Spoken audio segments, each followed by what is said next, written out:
Dr. Bain, I'm going to put up my first slide. Let me know if you see it well, okay?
Good morning, good morning, good morning, good morning, good morning, and welcome to another CME.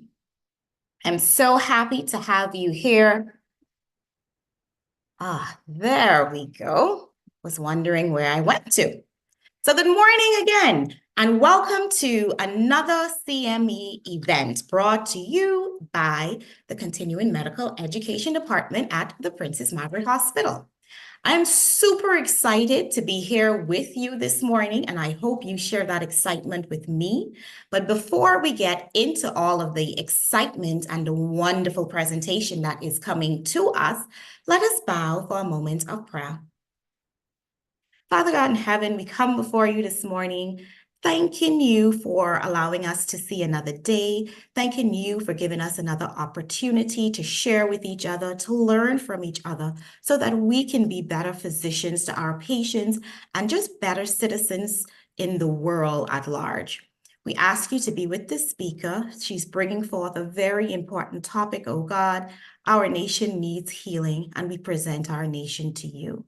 Be with her, guide her, protect her, and be with us all. This we pray and ask in Jesus' name, amen. So coming to us this morning is a physician who many of you may know, but for those of you who may not know, I will bring you up to speed right away. Madeleine Joseph is a physician at the Princess Margaret Hospital, our premier health facility in the Bahamas. She works in the emergency department where she is charged with delivering expert care to all of the individuals in the Bahamas that she serves. Dr. Joseph is from Hopetown, Abaco, but she moved to New Providence in August of 1995 to attend the College of the Bahamas, where she obtained an Associate of Arts degree in biology with chemistry.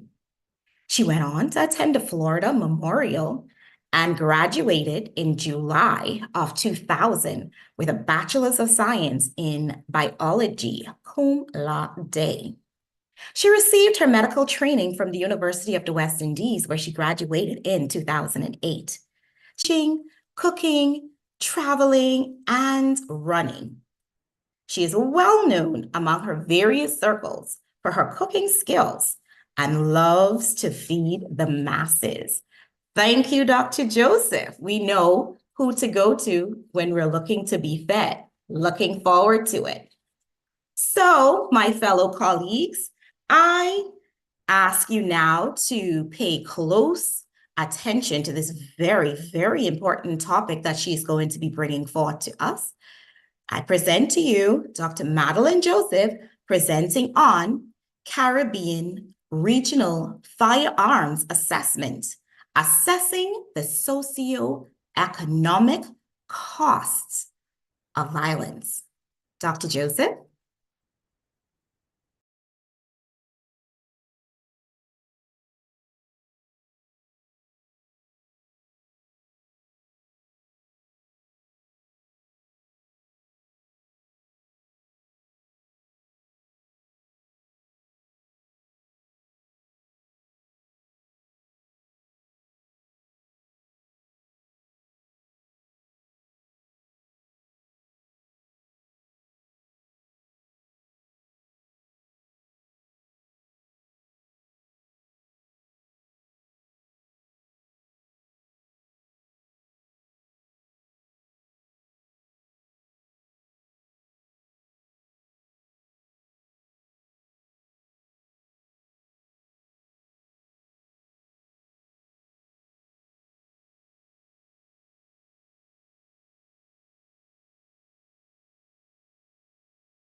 One, two.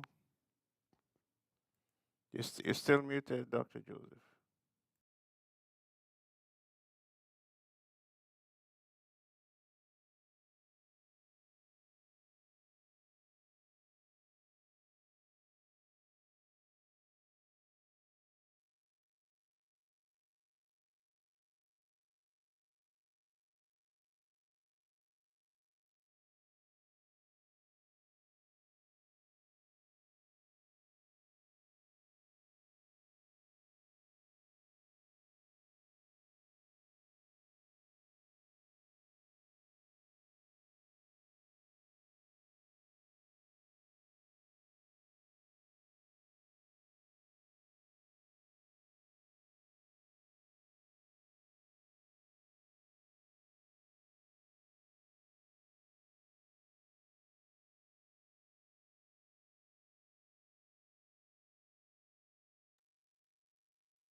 Can everyone hear me loud and clear?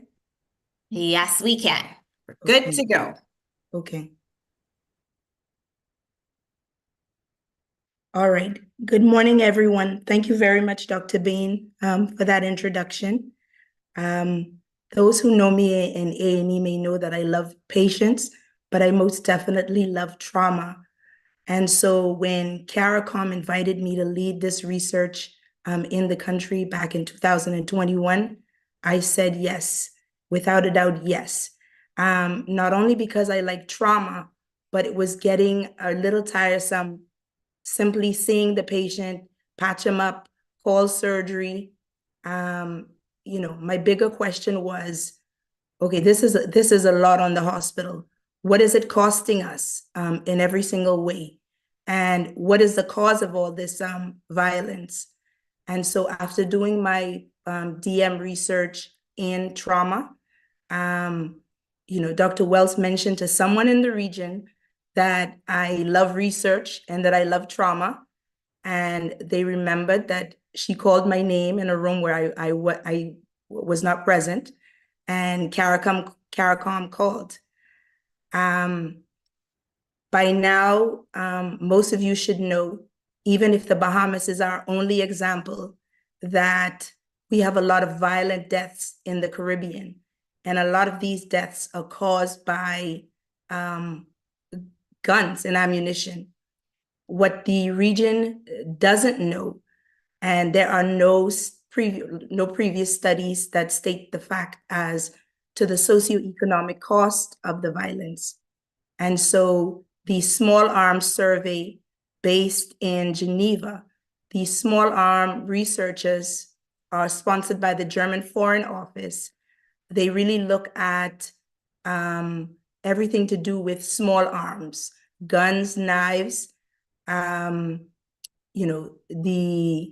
the places where we have a lot of violent deaths, the type of guns used, how the guns are sourced, everything about ballistics. And so this part of the research, the medical arm assessing the socioeconomic costs, is a part of the research. Other researchers are interviewing prisoners around the Caribbean.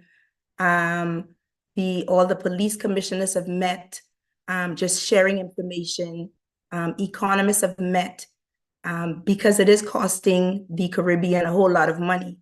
On a daily basis at our, great PMH, we know that easily the shift can be disrupted, not with just one now, but 3, 4, 5, 6, or 2 members of the family and 3 members of the family all at the same time. And the 81-year-old that you would want to see with sepsis, you don't mean to make mom wait. Mom may have to wait because the trauma victims come in critical, and we're getting much better at, preparing, calling the surgical teams early so that big decisions could be made. And so I present to you my research assessing the socioeconomic cost of violence at our great PMH accident emergency.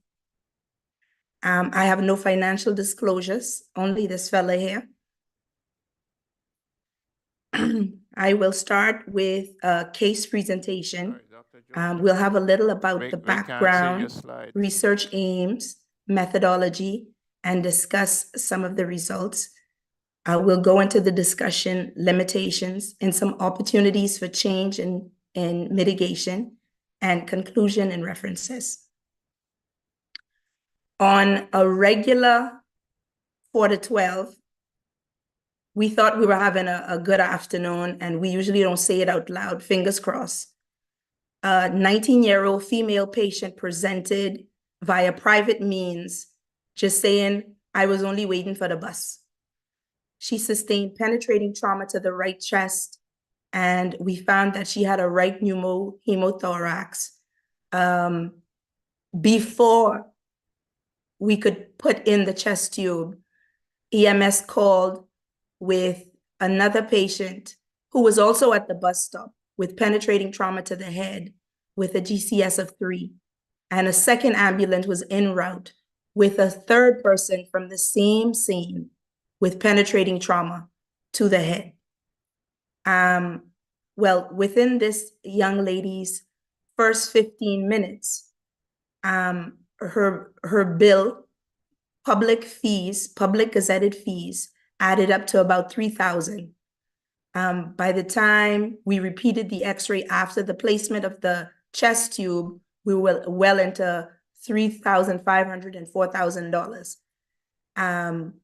So I can tell you, she was one of three at that moment. And it's expensive on our hospital. So patient number 2 and 3, or bed number 2 and 3, was a 47-year-old who sustained penetrating trauma to the head. Sorry, Dr. Joseph, we're not seeing your slides. You're not seeing my slide? No, can you share your slides, please? Okay. Thank you.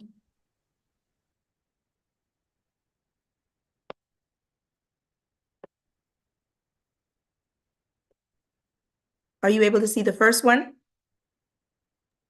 No, not seeing any slides.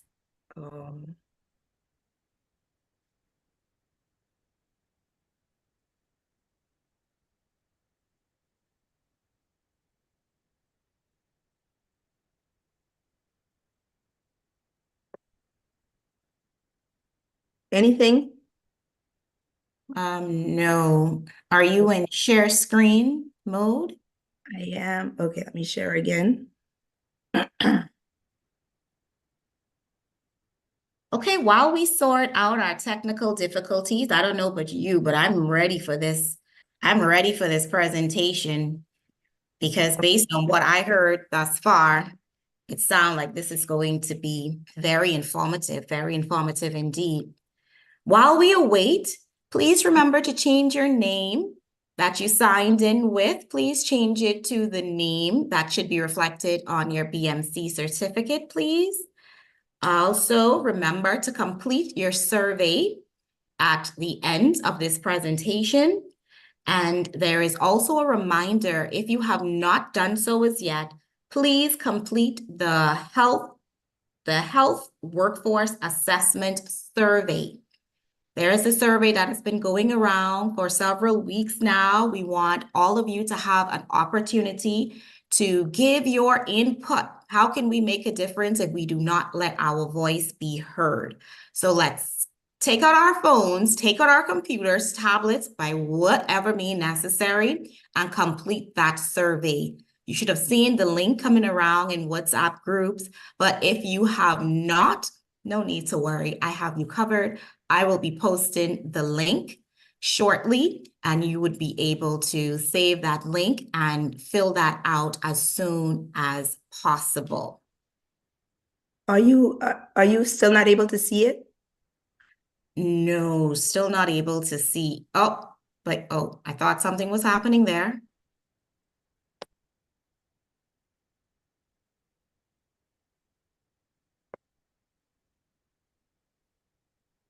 Okay, has started to share screen. But it did not come up. But we look like we're one step closer. Yeah, no. I can see the front. You can see it? No, it went away. Yeah, it had started to come up, so we were getting somewhere. So let's try that again.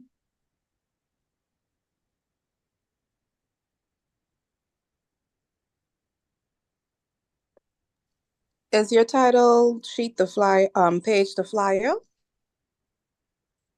Yeah, so we were seeing it. Okay, there we go. You can see it? Yes, try and change your slides. There we go. Okay, ready good. to roll. Okay, all right. Okay, so I have no financial disclosures, only this 11-year-old kid right here. I will discuss the cases, a little on the background, research aims, methodology, results, discussion, limitations, some opportunities that we can discuss, conclusion, references, and some very important acknowledgements. So this is our 19-year-old who sustained penetrating trauma to the right chest and had a right hemopneumothorax. Chest tube was placed, and before the chest tube was in, the bed number 2 and 3 showed up with penetrating trauma to the head. Now, the 47-year-old had just gotten a job, and he was trying to save money to get a car because he really wasn't interested in catching the bus. But he also came in with a GCS of 3. Bed number 3 was a 21-year-old who had just been released from Department of Corrections. He had an electronic monitor outfitted. Apparently, he was the intended target because 2 years prior, he was charged with another friend of killing his teenage friend. And so Grammy did what she could after he spent 18 months at Department of Corrections, and Grammy bailed him out. What you have to know is this 21-year-old is a twin, and his twin was in pieces in trauma room along with Grammy, and Grammy felt guilty. She wondered if leaving him at Bahamas Department of Corrections would have been a better idea. His father died from gun violence. His mother also died from gun violence. And the sister just said, just take me to the morgue with him. I don't want to live. This is too much. And so this wasn't a separate day. This was just one day in trauma room. And as if trauma room wasn't full enough, EMS brought a 28-year-old male with penetrating trauma to the head. Patient in bed 2 and 3 were too unstable, and we were never able to get them imaging of their brains, just chest x-rays. Their only injury was penetrating trauma to the head. The 28-year-old male, he had a business.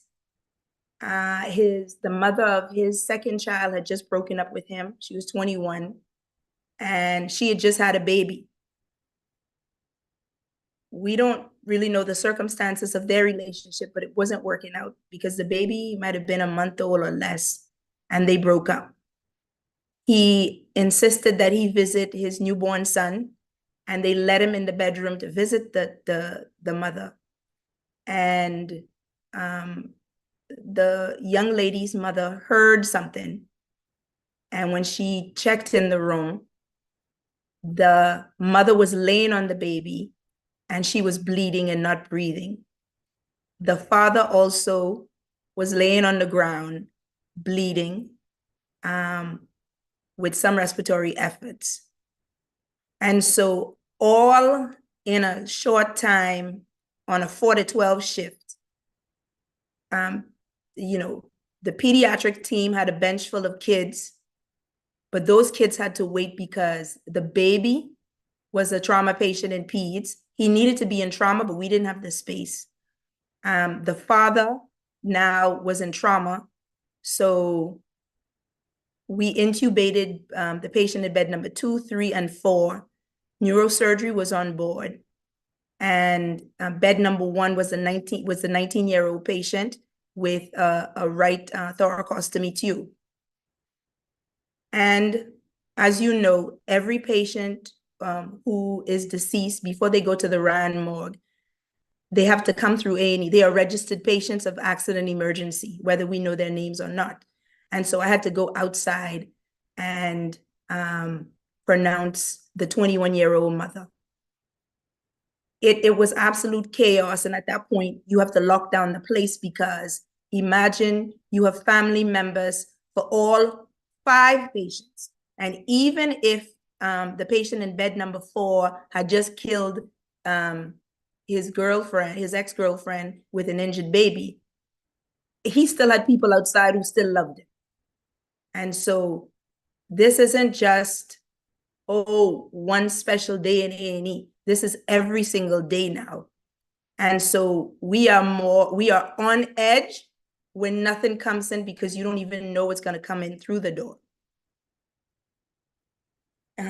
These are the daily pictures on the covers of almost every single gazetted newspaper. And so assessing the burden of violence can be quite challenging. Aside from the economic cost estimation, you also have things that you almost can't measure. Imagine this grandmother losing her son, daughter-in-law, now grandson. Jamaica would have been the only country in the region that did a cost assessment of all trauma patients. And this included intentional injuries, non-intentional injuries, and road traffic accidents. But we need cost estimations because we need to provide support for policies and spending on crime prevention, because it's probably cheaper to have community-based programs. It's probably better to find out what it is that we have to do in the community to prevent these young men from living violent lives than to buy, brand new double cab trucks to police the neighborhood, right? We need policing, but at the state that we are, right now, a whole lot of money has to be, I guess, spent on the policing part.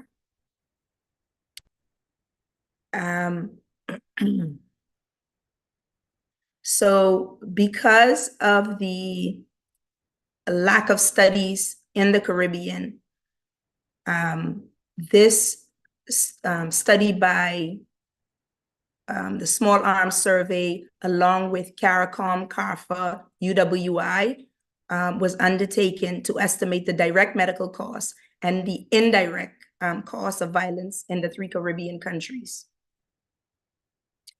And so November 2021, all the lead researchers met in Barbados for a week of workshop and training, and then dispersed to their countries to begin the footwork. Just to bring you up to speed, in our lowest year of murders was 2020. And because most of the 2020, we were under lockdown from COVID, but we still found time to have shootings at exactly 5 a.m. When curfew was up, like 5:10 a.m., somebody would be shot. And as soon as the curfew was gone, the murders continued to increase. The murder count for 2020 presently is 110, but all the deaths in the country have not been classified yet. And so this number is subject to change. This number is what the police what they've published thus far, but it's subject to change. In 2019, the police confiscated 359 weapons. Some of them were imported in, found in groceries, tires. Some random stops were made and they found weapons. More alarming is that more ammunition and magazines were found. And so while they only found 359 weapons, it's clear that we have a whole lot of ammunition. And so where are the rest of the guns? The murders for 2019 were 95. The majority of them were caused by guns, weapons, followed by stab wounds. Most of the murders occur during the 4 p.m. to midnight hour, which is usually our busiest time of day for admissions, trauma patients, and this certainly reflects what is happening in the community, shortly followed by after midnight. Now, outside seems to be a problem for us because a lot of the violence is outside. So more than half of the 2019 murders occurred outside on the streets. And the total count for 2019 was 95 murders. And the 95 includes the 10 from Grand Bahama and the 5 from the Family Island. What the police have found is that the majority of the persons who are murdered, they either are on bail for multiple matters, 1 or 2 or 3 or multiple matters. They may have an ankle monitoring device on, or even if they don't have a current matter with the police, they may be known to the police, or they may be on bail suspects. So a person may fall into all categories or just one, but a lot of the time, these young men and women are known to the police or they have prior matters. And as you can see, if the ankle monitoring bracelet is only monitoring, is it working? So I want you to take note that a lot of most of the murders occur in the southern New Providence, but we are finding that the alleged killers, even though 2019, most of the murders occurred in the southern New Providence, and this was the same for 2020, 21, 2022, 2023, and even 2024, sometimes somebody wants you killed so badly, they will come up to you at a gas station. They will drive next to you on Prince Charles. So you may be going to your happy life in Winton. You may be, going the opposite way to West, but you may have been in traffic. You may be visiting your mommy in the southern New Providence, but the crimes are central, well, mostly occurring in the southern New Providence. Just the regular daily tape. Okay, so most definitely, violence is a complex problem affecting the family, the community at large, the region. It has been quite challenging to estimate the burden of cost because it's just not the traumatic injuries that you're worried about. You have young men leaving children. They might have been the breadwinner. You have people with post-traumatic stress. They may not have been shot, but if you were driving on Prince Charles by that light, surely you were shaken. Were you shaken for an hour or a week? Simply knowing the cost of these injuries will highlight effects. The cost beyond trauma room, beyond admission to PMH. When this patient is discharged, yeah, he's alive, he's paralyzed. Okay, we're going to see him in 6 weeks with a catheter-related infection from his Foley's, shortly followed by decubitus ulcer, or vice versa. We need to know the cost because we need to be able to allocate funds for prevention programs and the cost for even the hospital for staffing. Because is it that PHA needs more trauma surgeons, more emergency room doctors? Are we going to spend the money there, or do we need to try to find programs within the community, to help mitigate all of this violence? So our aim was to estimate the direct medical cause of interpersonal violence by injury severity and to estimate the indirect cost due to loss of productivity by injury severity. This was a retrospective chart review of patients seen in accident emergency department of the Princess Margaret Hospital between January 1st to December 31st, 2019. And these patients would have been patients who received gunshot stabs, blunt force trauma, and other intentional injuries. The questionnaire we used was devised from a World Health Organization previous study and the study that was done in Jamaica. And so we collected data from March 2022 to July 2022. And this was the same for Bahamas, Barbados, and Jamaica. The questionnaire was 12 pages. And, you know, because of the Bahamas, I mean, I had to try to explain that we don't always have an ambulance available to transport the patient to the hospital. So sometimes the patient may come by private car on the wrong way up the ramp. And we have so many trauma patients.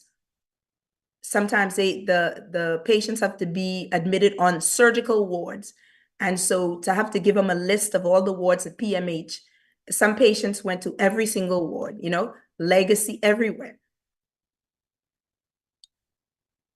And just for convenience sake, for all three countries, we wanted to sample a total of 20, well, we wanted to sample of a total of 20 patients who had died fatally from trauma, 45 from serious, and another 40 from slight. The inclusion criteria were trauma patients age 18 that were seen in accident emergency, and we excluded all patients who were under 18, even if they were trauma patients. We received ethical approval from the Public Hospitals Authority, Dr. Nelson Clark and his team. And then we also had to get ethical approval from Dr. Desiree Cox and her team at the Ministry of Health and Research. And then we also had to get approval from Dr. Carol that visit. So I had to go into the logbooks of the operating room to capture any trauma patients that we would have missed from A&E. And then, and also check the log of Dr. Karen Sands. We formulated a list after going through these logs of all of the trauma patients seen in accident emergency for 2019 and submitted that list of hundreds of patients to medical records. When we started this study, medical records department is part of the A&E reconstruction. And so the amount of space that medical record has is enormously decreased. And so, of course, a lot of the notes from 2019, if those patients weren't active, they were archived.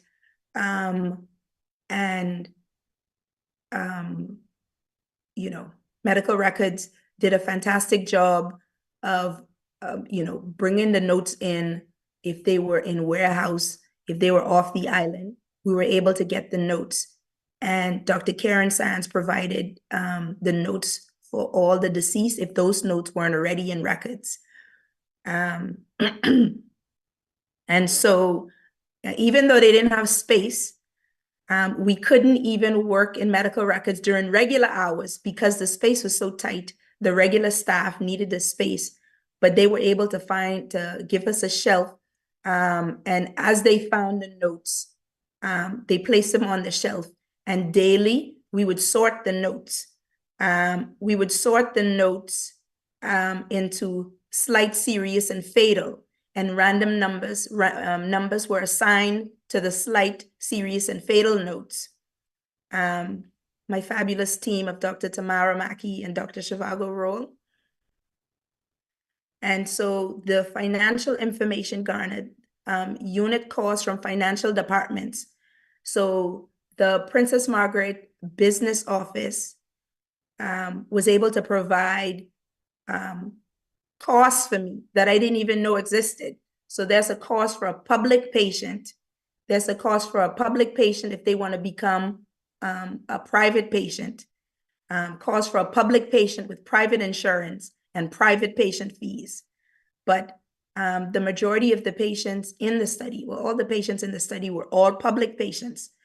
Dr. Valencia Johnson and her team from the pharmacy were able to provide costs because at different times, the same medication may cost differently depending on where they source the medication.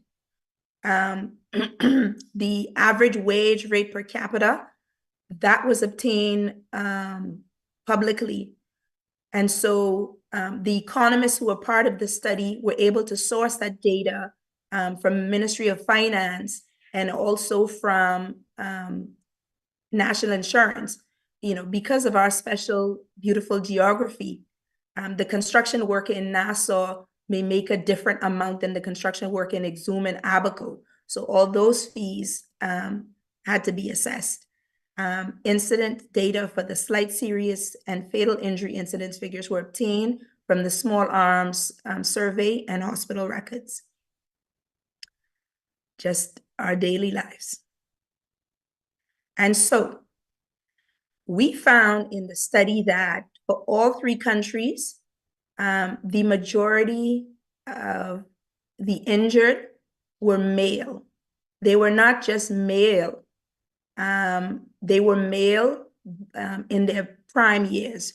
We didn't sample anybody under 18, but for all three countries, most patients were male between the age of 18 and 44. The Bahamas had the highest rate of intentional injuries to females. And in going through the notes, most of these injuries are caused just intimate partner violence. A few women were actually in street fights and had a vibe with somebody, And injury severity, most of the patients for all three countries, most of the patients were seriously injured, not dead, but seriously injured, which adds to continuous costs. And this is how, using the World Health Organization scale, this is how the fatal injury was calculated for direct medical cost estimation. You had to know the transport costs per to hospital. You have to know the number of ED visits, the amount of fatal injuries that you've had. And so Mr. Alan McIntosh from IT and the data analysis was able to provide the numbers for 2019 for Princess Margaret Hospital. Before COVID, we usually have about 51,000 people registering for accident emergency. About 1,200 of those patients are, trauma patients. 1,200 plus or minus another 100 are trauma patients. So we were able to calculate the cost there. Now for the indirect productivity loss, the number of fatal injuries that we've had for the year times the average rate per capita. And so for the Bahamas for 2019, the serious injuries accounted for over $750,000. And the fatal injury, sometimes the patient comes into trauma room and, we may have a chance to perform extreme measures like a thoracotomy, IV line. The ambulance ride counts in the cost also if they came by ambulance, and still, they may die. The slight injuries, because there are so many, the slight injuries account for almost 500,000. Now, for Barbados, their fatal injuries were less. Remember that the population of Barbados is slightly under 300,000. And they haven't had as much injuries as us. Now, Jamaica, their fatal injuries account for the majority of their spending in their trauma patients. Is it that these patients present seriously, critically injured first and then become fatal? So some amount of money was spent on them and then they died. And all the figures are given in US dollars. Now, based on injury severity, the estimated direct medical cost per incident by injury. And so you could see that for one little A&E visit, the seriously injured patient, you have a chance to chest x-ray at Princess Margaret for the public patient, one view, $20. But this trauma patient who needs a chest tube will probably have an initial x-ray or not, chest tube placed, and maybe one x-ray that's $20. Tetanus, diclofenac or morphine, normal saline, the IV line. Sometimes this is the fee without even the specialist costs introduced. And so I can tell you, we're spending a lot. Okay, so for the indirect cost due to productivity loss by injury severity per country, you can see it's astronomical for all countries, because if the person died at 25 and they left 2 children, would they have worked for another 40 years? Even if they made $25,000 a year, that's a lot of money lost. Provision for their children. Yeah.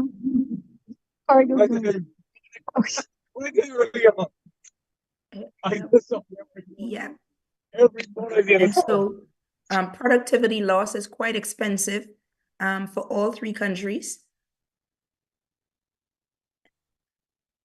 And so we are doing, despite public opinion, we are doing a good job. I've been in A&E over a decade now, and I can tell you we're doing a better job at saving the patients.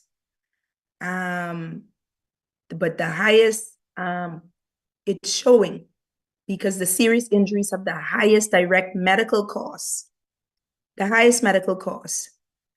But when the patients die, the fatal injuries tend to have the highest associated indirect productivity loss. I want you to recognize, if the patient is alive, they can't work anymore. Okay, he's paralyzed, so he needs ripple mattress. He needs home visits. He needs dressing. Let me tell you, the greater to grate the papaya for the decubitus ulcer may be an expensive feat for him. And so this thing is very expensive. For the cost isn't really comparable between the 3 countries. Our GDP is a little different, but it's expensive to live in the Bahamas. If you can think of this grandmother who already lost 3 people in the family, now when she presented to A&E, is it the time to say, Mom, well, could you go to the business office, please, and pay even for the $20 x-ray? We didn't have a chance to do his $500 brain scan, but can you pay for the x-ray, please? And the mannitol and the dilantin that we've given? Yeah, it's a lot. And we certainly have a lot to discuss, because it's not just the medical costs. It's just not the medical costs. Beyond A&E, sometimes A&E is overcrowded, but it's overcrowded with 30, 40 admissions. For are, Public Hospitals Authority for senior management to provide bed space. You need staffing. To provide staffing, you have to pay staff. And then you need more security, you need more resources all around. When this patient is discharged, higher volume of patients in orthopedic clinic, you need more casting gear. It's a whole lot. Some people miss their clinic appointments because now they're paralyzed. Now they have one leg, but they weren't able to, I'm an amputee. I wasn't able to get my crutches. I don't have a ride. They missed the clinic appointment. By the time we see them, they may have had complications from their injuries. The community clinic has to provide more nursing care to make the home visits. And so maybe you deserve 2 home visits a month, but you may get a home visit every month or every other month. And so the financial medical cost is a lot, but what about just the emotional aspect? Because when 4 trauma patients present within the first 15-30 minutes of a shift, the outgoing shift is still present. No one can leave. No one can leave. If someone has to be taken to the operating room, that disrupts the whole day. It's almost as if we need 4 operating rooms operating all the time, because it's just not enough. It's not enough. The psychological effects for the families of the victims, I can tell you some of our junior doctors are affected a lot in A&E because you have to go in that room. You have to tell someone that their one and only child was shot dead. But they say, but my boy, he was just by the basketball court, caught in the line of fire. So it's certainly a lot. It's a lot more on policing now, and it's starting to cost our tourism dollar, because I don't know why a tourist would need to be on Hospital Lane, but CBS thought it was necessary to broadcast from Hospital Lane. And so you will have 1 or 2 families who decide, well, I'm not going to the Bahamas. They have too many shootings. And so it's a lot. We have to ask ourselves, why would a gunman find it necessary or find it okay to open fire near a playground, near a church, at a gas station, in Prince Charles traffic? Are we getting more brave with the shooting? Okay. To do data analysis and the write-up, we had some time constraints. All 3 countries, we had some ethical delays, because most of the time you need ethical approval from 3 or 4 bodies. Accessing notes was definitely a problem for all 3 countries.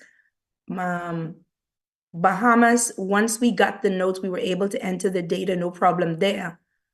The slight injuries, we always had hundreds and hundreds of those notes, but the serious and fatal, it took a little while to get those notes.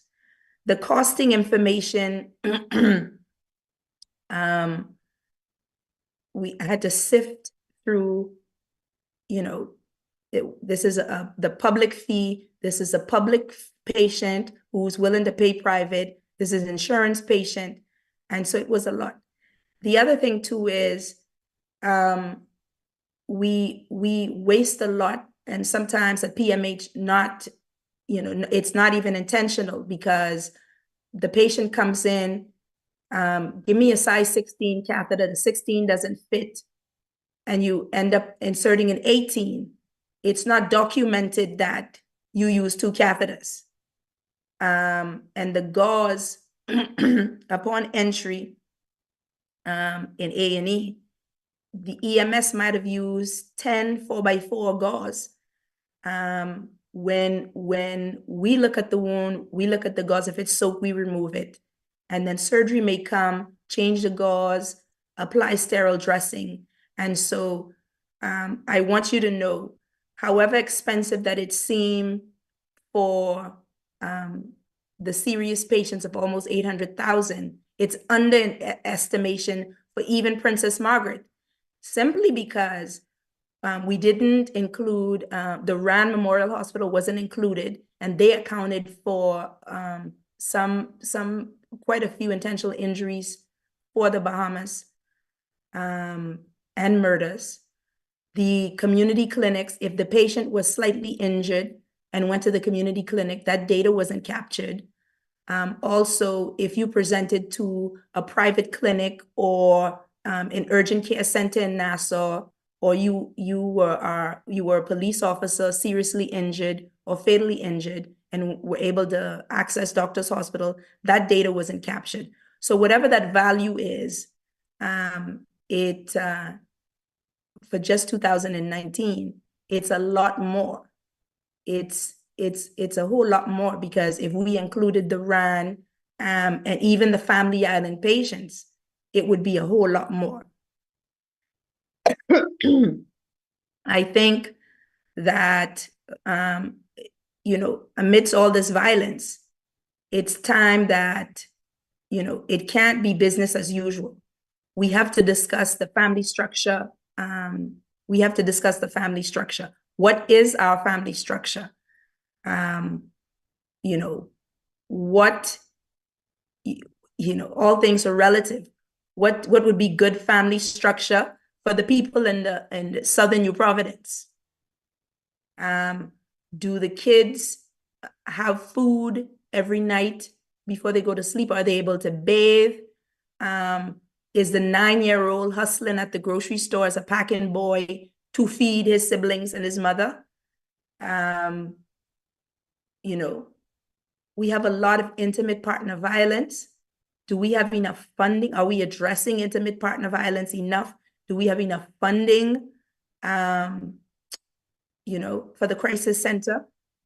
We're starting to have a lot of violence against children. But yeah, uncle, maybe somebody was trying to shoot you and they got your nephew instead. That's a whole lot of violence. It's a whole lot of violence against children. Even though we didn't capture anybody under 18, as you know already, we lost a 16-year-old who was charging her phone and somebody was looking for her stepdaddy and killed her, right? 2 days ago, a 15-year-old was killed. We have to address the violent issues. I know that Dr. Bassett and Dr. Lockhart, croup is easier, but if you have now you have a newborn baby injured, totally innocent, now you have to be, you have a trauma pediatric patient you have to deal with, while your bench is full with a whole lot more, with a whole lot more patients. What the study is finding is that a lot of the men in our prison, quite a few of them, yes, they committed a crime, but when assessed, when reviewed, a lot of them have mental illness. Was this mental illness from, I don't know, when you were little? Are you dealing with childhood trauma? Did you watch your daddy and your mommy get killed? Are you dealing with some sexual abuse or physical abuse? Were you forever hustling? Now the gang leader can feed you, and so you loyal to him. He's not just gonna feed you and buy you tennis. You have to do something in return. Is it time for us to have that conversation that Sir Lyndon wanted us to have about national military service? Like, we strongly encourage national military service. If you are on the streets not doing anything, if you're not learning in school, should the Ministry of National Security consider, well, I don't want to use the word force, but strongly encourage voluntold national military service. That would help increase the numbers of needed officers on the police force and the defense force. Are we doing enough when your 21-year-old trauma patient cannot read the consent form? He can't sign, but he can see. Did we miss something along the way? Was he just socially progressed in school, but he had deficits? Right? What are we doing as a country? For some of these injuries, should we consider some amount of restitution from the perpetrator? Should they help pay this PMH bill, right? Should that be part of the bail condition? You hurt somebody, they're living, now they need a wheelchair, $250, $300 for the wheelchair, like, obviously the legislative bodies would have to change all of that. But I think we need to have more conversations. As a doctor, yes, I love trauma room. It's my favorite place. But, I'm inching into my 40s. So I don't want to just, patch and go, okay, refer to surgery. Truthfully, in the beginning, I used to be able to put it in my chest tube and then call surgery. Now it's so busy with so many more patients in trauma room. I'm not able to do everything that I would like to do for every single patient. Yeah. The other opportunity. A lot of our young men, are they idle?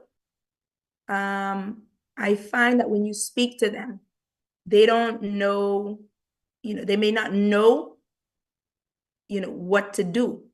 They were on survival mode for a long time. And when I sit and talk to them, I say, okay, what's the plan now? Now that you've been shot, like, what's next? Have you considered BTVI? Did you know they have grants? You could learn plumbing, you could learn something. Strangely enough, about a month ago, I saw a patient in A&E. We were talking, so I'm like, okay. He was telling me he's a plumber. I'm like, good. You have your business license, your business cards, all of that. He's like, no. How do I get them? We were talking. I remembered him because he called me mother. And I and I almost feel like I'm not that old yet to be called mother. But anyway, would you believe, days after I saw him in A&E, he was shot and killed? And so it's, what are we doing as a country? Do we need BTVI and UB to set up table in these neighborhoods, invite people to come, find out where people are academically, right? Okay, you could go do the plumbing course at BTVI. You could do the electrical course, right?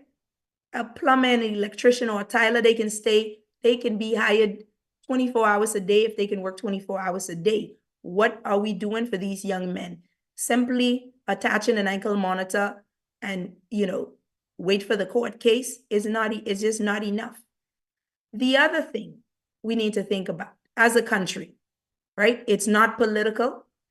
When I had bed number 2, 3, and 4 laying up in trauma room, and their only injuries were just brain, in my mind, I'm thinking, okay, got 6 good kidneys, right? 3 good livers. We need to have an honest, serious conversation about organ donation. We need to have a conversation about organ donation. But because public perception is so horrible already, you work hard, you know what we have to do on a daily basis in accident emergency. People think they let you die anyway. If the bullet went through his aorta, unless cardiothoracic was at the scene with all tools, there's a good chance he may not make it to hospital. If the patient leaves the scene bleeding, breathing, they say, oh, he could have made it to hospital. I don't know. But we need to have a national conversation. We need to sensitize the people, because we possibly could take a few people off dialysis. We probably could, do some good work. You may have led a life of violence if you're not in police custody, if you made provisions for your organs. We have transplant specialists in the country. Maybe we can use you even in death. Do something, right? The other question, Bahamas, colleagues, recognize that we've had 8 gunshot victims in trauma room and in chest pain unit, all at the same time from Montel Heights, all from Montel Heights. 8, everybody lived.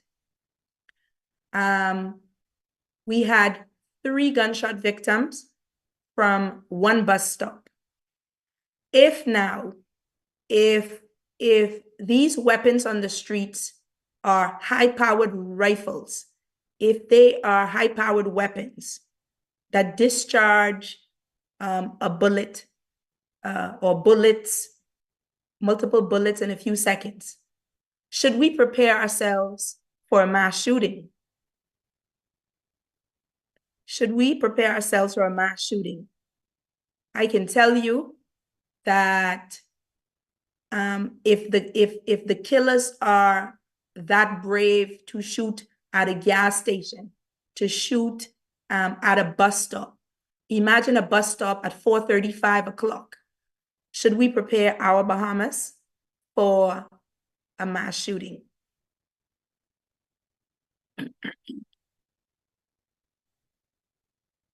In conclusion, I can tell you the intentional injuries are costly, high immediate costs, confounding costs, and they are burdensome financially, burdensome emotionally, just burdensome. Cost estimation can help with assessing the economic impact of violence. It can, the estimates can be used for policy.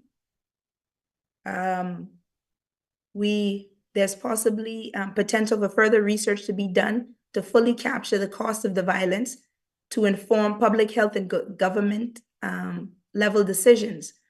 But we certainly can't just go every day and report the country recorded its 23rd murder. But yeah, we recorded 23 murders. We recorded more murders than days of the year already. And so it's a lot. My references. And so I would like to thank Professor Simon Anderson from the George Allen Chronic Disease Research Center in Bridgetown, Barbados, UWI. Dr. Krista Wells for, she drives me hard, but for supporting any and every little potential she sees. Dr. Burnett for answering my calls, my emails, for making things happen when people tell me no. The great, fabulous Dr. Anthony Frankson, Dr. Nelson Clark, former chair of the PHA Ethics Committee, Dr. Desiree Cox and her staff for showing me the way and giving ethical approval. Dr. Karen Sands for the calls, the emails, for making the notes available. I'm grateful. Dr. Turnquest, thank you. Don't be afraid of my text messages. Dr. Valencia Johnson for providing the data on the cost of the pharmaceuticals at Princess Margaret. The business office for providing all of the data, for giving the gazetted fees that I didn't even know existed. Dr. Tamara Mackey and Dr. Shivago Roll, who collected data before their shift, after their shift, on Saturday and Sunday, just so that we can get the numbers. The staff at Medical Records, I know I'm annoying, but I really needed the notes. My clerks in Accident Emergency, and Nurse McKinsey from the operating room. Thank you. Any questions?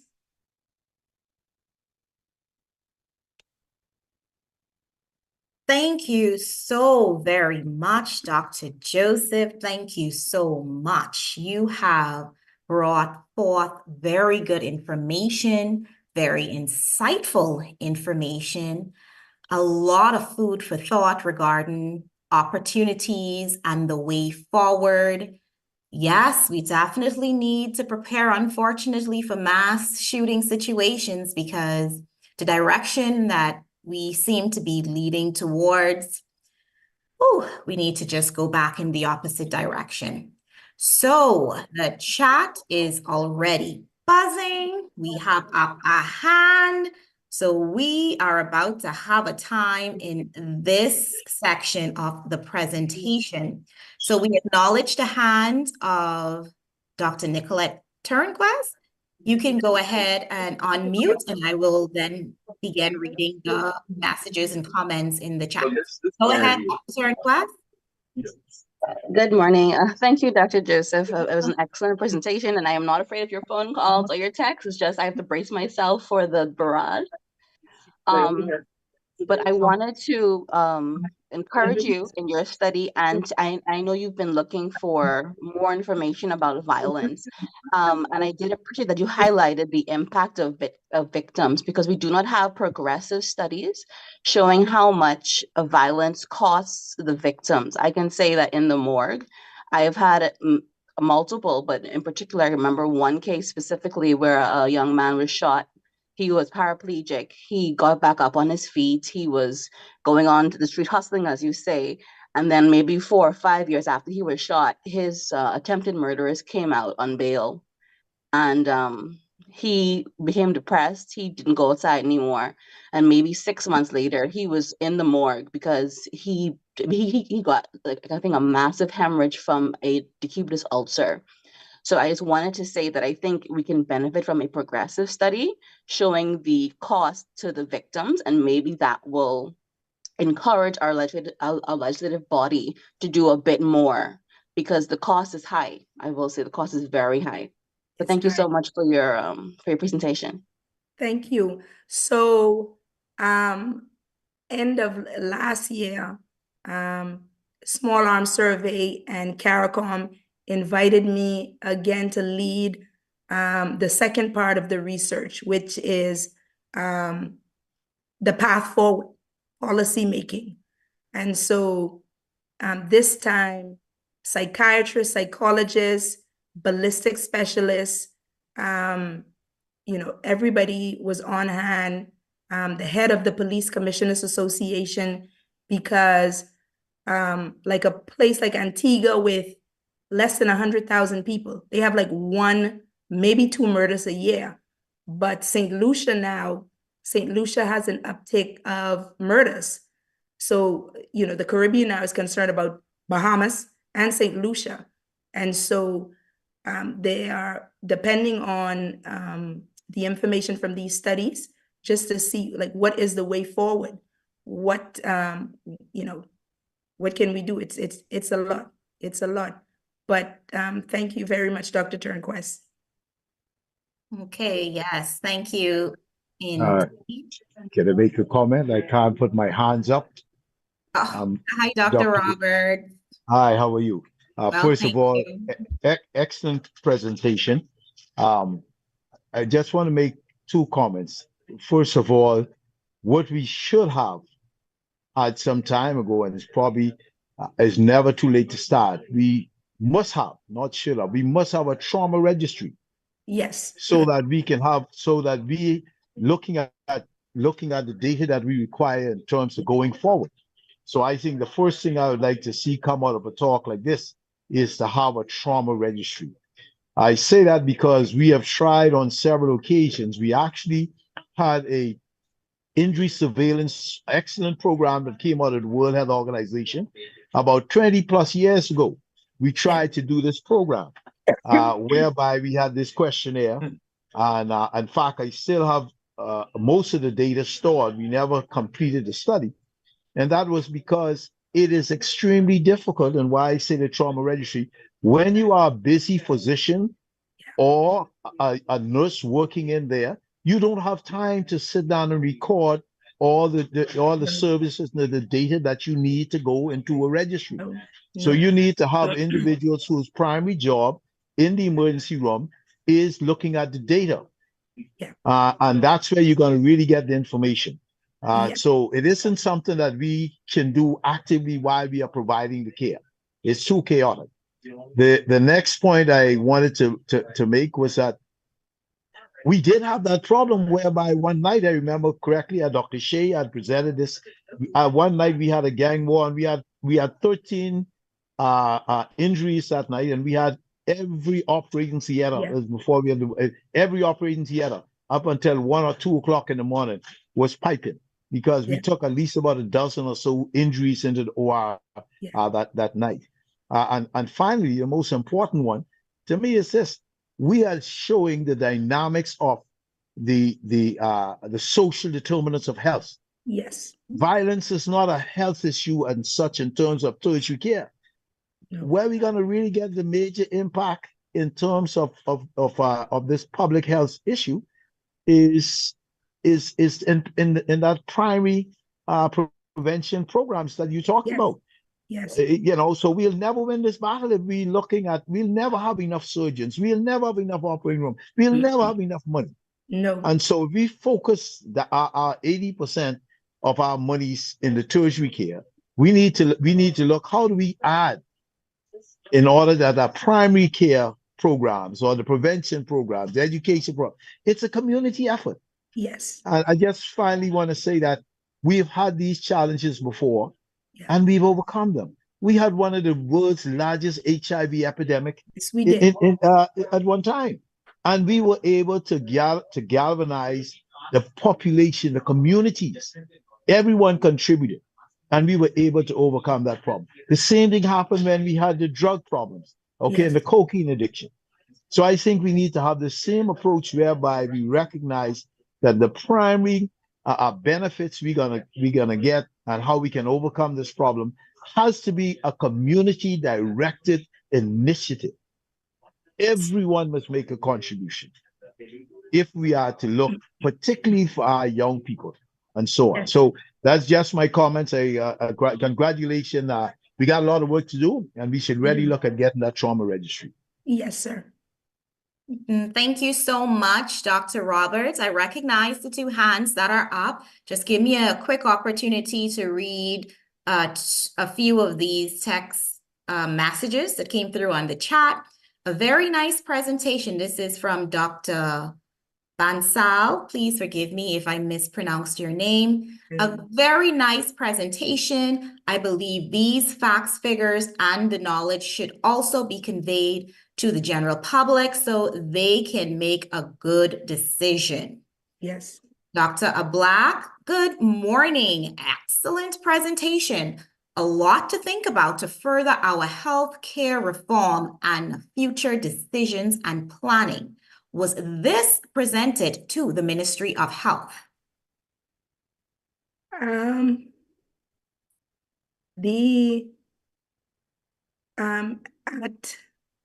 He was at CARFA last year, but I don't think he was privy to all of the information. We weren't done yet, so a lot of it he doesn't know. I think the country is small, and I think that with many hands we can start to fix the problems, but I don't think any part of it should be political, right? The Ministry of Health should provide the resources that we need as a hospital, but no part of it should be political, because it's not really political. The political part would be, is the government responsible for the social determinants in the community, right? Do we have enough urban renewal programs in the community? If the urban renewal programs are working, how can we supplement them, right? Does the Women's Crisis Center have enough funding Do we need safe houses for women? Should we identify the troubled kids in school, in primary school? Should we have conflict resolution early in primary school? Because I can tell you sometimes when my mild manners show up to a bedside and trauma room and I say, "A pleasant good day, sir. My name is Dr. Joseph. I need to put this needle in your hand so you can get some medication." And then the way they respond, I'm like, "Guy, is this how you talk to your women at home?" Right? And so we have a lot of work to do, but I think to get it done, we need to take the politics out of it. We don't need any part of it to seem like we're using it for votes, right? I'm willing to present it. I'm willing to give it to the minister, but I don't want any part of it to be because of politics, because recognize when somebody raises a gun, we don't, they don't care how you voted. That's not even the reason why they're shooting you. And so we have a lot of work to do as a country, but I think it can get done. I just think that if we have to continually give so much millions to national security to increase policing at the base, we need to do some more. Absolutely agreed. Absolutely agreed. More comments. Excellent presentation. That's Valencia Fernanda. Dr. Gibbs, good morning. Great presentation. Dr. Raquel Davis, excellent study and presentation. Well done. Dr. Chimoon Charlton, an informative presentation. Dr. Joseph, thank you. This really highlights the cost of violence in our country and the region. I'm going to pause there and recognize Dr. Mortimer Moxie. You can go ahead and unmute Dr. Moxie for your question or comment. Yes, good morning, everyone. Thank you, Dr. Joseph, Morning. for all that hard work you and your team put into this amazing presentation and the results that you have just discussed with us. I wanted to, first of all, just comment on one of the solutions you mentioned about the National Military Service. I think in the Pinling era, that was not the actual. There was some fear that it would have been a national military service. And so they were calling it Pinling's Army. People were a bit afraid of that approach. So I think the national service is really a non-military approach. Maybe with some military elements of discipline and character building and that kind of thing. But I think the approach really to the national service would probably be non-military. And maybe coming out of that, persons could be selected, for going on to the defense force and the police force, who meet the requirements. Yeah. So that's my first little comment. And then the second one really is to do with something that Dr. Roberts covered and you covered, looking at the social side of things. Yes, I agree, that that is where we have to put more of our resources.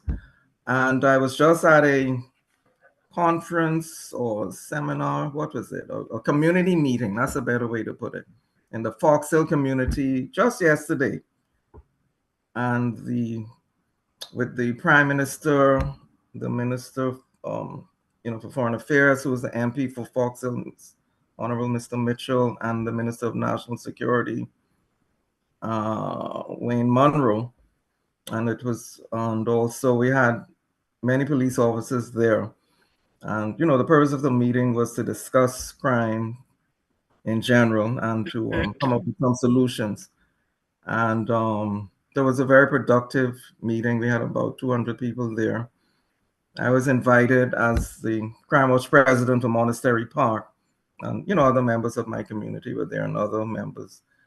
So people were basically, there were presentations from the leaders, and then we had a discussion. And out of that discussion, one of the things that, I remember is that we had a leader from one of the schools in the area. I won't call the name of the school, But she was saying one of the greatest influences in the school is the gang culture and the fact that the children are intimidated by other children, other bullies, in the school. And that's the root cause of a lot of the problems, is the gang culture in the schools. And so it starts from that age and then it goes on. And, these children's lives, are negatively impacted by that culture. So I think that's one of the areas we must work on, the gang culture. And continuing in that vein, it won't be too long, the government actually presented, the Office of the Prime Minister presented a whole of government and whole of society approach to to finding solutions to the problem. And some of the main tenets of that approach, that's a five category approach, was prevention. So they're looking at focusing on addressing the root causes of crime. It involves community development, education initiatives, social services, and economic opportunities. And this includes improving school attendance, expanding youth programs, and funding. And that was another comment was made, that the government should use the existing programs rather than trying to necessarily come up with their own, like Girl Guides, Boy Scouts, those kinds of positive things. Reducing gang recruitment was another plank, and expanded BTVI scholarship opportunities, just what was said earlier. Yeah. Number 2 in this approach was policing and detection, emphasizing community-oriented policing. This pillar seeks to strengthen the relationship between law enforcement agencies and the communities they serve. And they went into some details on what would happen with that: clear, hold, and build strategy, expanding saturation patrols, facial recognition, CCTV, regional cooperation in drug and weapons fight. And then they said, the third, one of the planks, or this sort of integrating plank, was a phased approach to retake gang-controlled areas, maintain security, and then invest in community development. So they want to eliminate or significantly reduce the present influence of the criminal elements, and rebuild trust in the community, maintain a robust and continuous security presence, and establish law and order. So similar ideas about economic development, infrastructure improvement, strengthen local governance. Number 3 was prosecution. And this aspect aims to ensure swift and fair justice process, expanding swift justice initiatives, aggressive bail appeals, new sentencing guidelines, and specialized courts. 4, punishment, focusing on deterrent aspects of criminal justice. This bill seeks to impose fair and proportionate punishments, including legislation criminalizing gang involvement. That, I think, that is so key. Reviewing firearm-related charges. Number 5, rehabilitation. This final pillar aims to prepare offenders for successful reintegration into society, including streamlining reintegration programs, partnerships for ex-offender employment, educational and vocational training, and expanding cognitive behavioral therapy. So it definitely links into what you were discussing, Dr. Joseph. But I think with all of that, it looks like you need to go to the government with your results. Show what you found, your results were, were so important. Yeah. And it goes back, sorry, I'll soon finish up. It goes back to, I think there was a lady, Margaret Somerville. She came to the Bahamas many, many years ago, and she said, Bahamas, be careful. She was out of the US, and we didn't have this problem at the time. This so much guns and all this happening. She said we were to be careful, and she predicted, that if we weren't careful, this would happen. And sure enough, it did happen. And finally, I go back to Dr. David Allen's sort of thinking and concepts about violence. He says there are 3 approaches. The primary is to keep youth who are not at risk or not involved in anything, keep them on the straight and narrow, with the programs, the church, family, that came up too. People said families are not doing what they used to do in the past. That's a strong point that was made at the meeting. And so again, we need to help the family and, even go as far as parenting and classes and those kinds of things. So that was one. So that's his first plank. And his second plank was taking care of at-risk youth so that they don't slip into, to becoming an offender. And so you, as someone said, you pick out the at-risk youth and try to work with them. And then, of course, the third plank was the rehabilitation of those who have offended. So that's my comments on your presentation.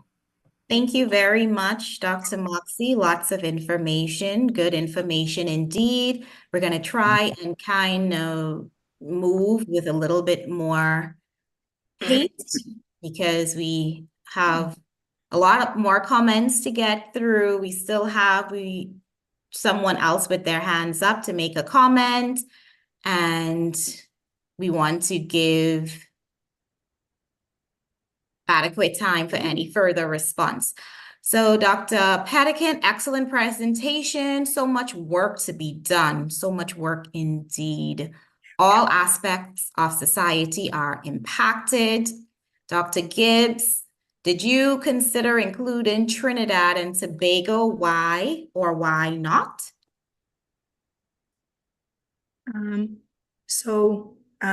Trinidad and Tobago wasn't able to do the first part of the research with us. And so they've been invited to join for the second part. So they have to collect data again, 100 participants like the Bahamas, Barbados, and Jamaica. And so their data will be included when we release the second one. Okay, thank you. P. Cash, you can go ahead and unmute. Good morning. Good morning. Good morning to all. Dr. Joseph, thank you so much for such an excellent presentation, and congratulations to you and your team for such awesome work. And it is very evident from your presentation, and it reinforces that violent injuries can have significant health, social, and economic implications. And I also wish to thank you for speaking to the potential impact on healthcare workers. And it's interesting to note that, and it's important and encouraging to note that the whole issue of injuries due to violence and crime is not just being addressed at the local level, but also at the regional level by heads of government. Because I recall just recently, in my capacity as the president of the Caribbean Nurses Organization, having the opportunity to give input into a policy document that is being drafted by COSOD, which is the Council of Human and Social Development within CARICOM, and it's interesting to note that a lot of the suggestions that would have come forth at our local level and from other participants on this presentation are also highlighted as some ideas and recommendations within that document. But just two small questions. You had indicated in your presentation that during the 4 to 12 midnight shift is when it's most busy within the emergency room. And I just wanted to know what has been the response, if any, to this data in terms of staff allocation for the evening shift within the emergency room setting. That's one question. And the other question is, I noticed you would have used the categories of slight, fatal, and serious injuries. And I just wanted to know, just for my curiosity, were these based on some recommended guidelines for those definitions, and or whether or not your research team would have determined operational definitions for the purpose of the study? And so the definitions of fatal, serious, and slight were taken from the World Health Organization assessment of economic costs of intentional interpersonal injuries. So we, their study was the basis for our study. and so that we weren't making up anything new. It's just that we know in A&E, we categorize patients according to the emergency severity index, 1 through 5. So the level 5 would have been the slightly injured patient, which would have been the ambulatory patient. As to staffing, we know already in A&E, Monday is extremely busy. Tuesday, Wednesday, that used to be the usual trend. You have to be prepared for Monday 4 to 12. And so based on that, we have at least 8 or 9 doctors for Monday morning. But 4 to 12, we may have 8 or 9 doctors for 4 to 12, but we have patients coming in a split shift, 12 to 8, 2 to 10, and 10 to 6, so that we could have like continual care with a fresh physician. And so the institution, well, nursing also, because the nurse in charge is responsible just for going around to check how many to be seen, how many to be written continually around the clock. And so the senior team knows at any given minute, okay, if A&E has 10 people to be seen right now, 10 to be written, that means technically we have 20 people on the floor to be seen. And so you have to plan ahead and bring physicians in earlier, get extras. I recognize that the Public Hospitals Authority is spending quite a bit of money on getting, allocating money for the overtime physicians. But I can tell you, Dr. Cash, if your relative is in trauma room now, we need 2 and 3 physicians in trauma room. And as we see 4 people, EMS comes in with 4 more. And still you have patients on the main floor who should be in the resuscitation room. So we definitely, the senior team makes provision for extra doctors. And I want PHA to know they're not wasting their money. It's just that the physicians are really needed, because 4 gunshot victims coming at the same time, if that just cripples the whole team. Everybody has to go in trauma room to stabilize those 4. By the time you get to the floor to deal with the person with the stroke or the MI, you may have missed a window. And so, so now every shift needs about 8 or 9 physicians with a split physician. We're grateful for the extra physicians who can work overtime. But I think even now, just as we need more physicians, you need nurses, because we need somebody giving medication all the time, somebody to bathe the patients. We're definitely short of staff. And a lot of it is the non-communicable diseases. We are an ill nation, period. But we have a whole lot more trauma patients. So where 10 years ago, 1 doctor was needed for trauma room, now you will have 2 senior house officers and a consultant in trauma room, and patients continue to come. Yes, thank you, Dr. Joseph. I walk through the emergency room all the time and I'm like, oh my God, kudos to the medical, nursing, and other support staff, allied health personnel who work out there. You're doing an awesome job amidst the challenges. Thank you. Thank you very much. Absolutely. Thank you for your comment. We have additional comments inside the chat. Lauren Alexandria. Informative presentation. Thank you so much for your work in putting together the facts. Dr. Scott Hall, excellent work, Dr. Joseph and team. Dr. Sinqui, excellent presentation. Very useful information on a vexing and preventable problem. But not as easy problem to tackle. Hard decisions needed, absolutely. Dr. Conlev, excellent presentation, highlighting what we already knew, but perhaps did not want to or knew how to bring to the forefront or mainstream discussion. Well, there it is, very mainstream. Richardson, Desmangle, excellent presentation. You kept my attention through it all. Dr. Lisa Rule-Smith, thank you for sharing this excellent and most timely presentation. This needs to be shared beyond the medical profession as violence affects every aspect of our society, and collectively, we need better strategies to control criminals and rehabilitate the victims. Awesome job. Thank you. Tanya, excellent presentation and study, Dr. Joseph. Dr. Keisha Smith, excellent presentation, Dr. Joseph. This really needs to be shared with the wider community. Dr. Hannah, thanks for an excellent presentation. Apologies for entering late. I missed the portion on data collection from Jamaica and Barbados.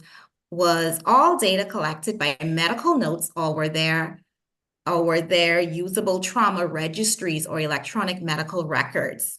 Well, Jamaica would be the country in the Caribbean with an established registry. And so when I meet with them again, I'm gonna try to learn what the registry is all about. But remember now, their registry, it starts from registration. The registration clerk starts that, and the physicians and the nurses enter the rest. And so we have to see how we can have the trauma registry that can be used on the Family Islands and Grand Bahama. But the trauma registry is in the works. Absolutely, excellent. Dr. Francois, excellent presentation, Dr. Joseph. We have, as in the country, a lot to do, especially in educating our young people. We must remember that we are thinking at a D average level as a nation. Dr. Clark, great presentation. Trauma registry essential. Data from all islands needed. Yes. And finally, Dr. Bassett. Oh, not finally, someone else came in under the buzzer. That is an important point, Dr. Joseph. I think that is something missed by the general public. Trauma takes priority overall. And Dr. Tasneem, the importance of family structure to be emphasized as it forms the foundation of a healthy society. What a wonderful way to wrap up all of those wonderful, wonderful comments and questions. Dr. Joseph, it looked like we needed a whole lot of sessions just for this. It has everyone excited, as it should, because in order for us to know how to move forward, we need to know the position that we are in presently. Yes. We all have a role to play in this. Yes. And so getting the information out there is absolutely key. Thank you so much for the wonderful work that you and your team have done. Continue on with the work. Let this be the first of many studies that we have on this information. Thank you for taking the time to share this with us. My dear colleagues, thank you so much for sticking and staying. You have been great. You have been wonderful. Just a reminder, please fill out this survey. There are 2 surveys posted there for you. The first survey is to evaluate this presentation. You obviously enjoyed it, so go on there and just say how much you did. And the second survey is related to the health workforce assessment survey. That link is posted there as well. Make sure copy it, save it so you can complete it later. That needs to be done as soon as possible. We appreciate you for complying. Thank you again for joining us for this CME session, and look forward for the next one that is coming soon. Have a great day.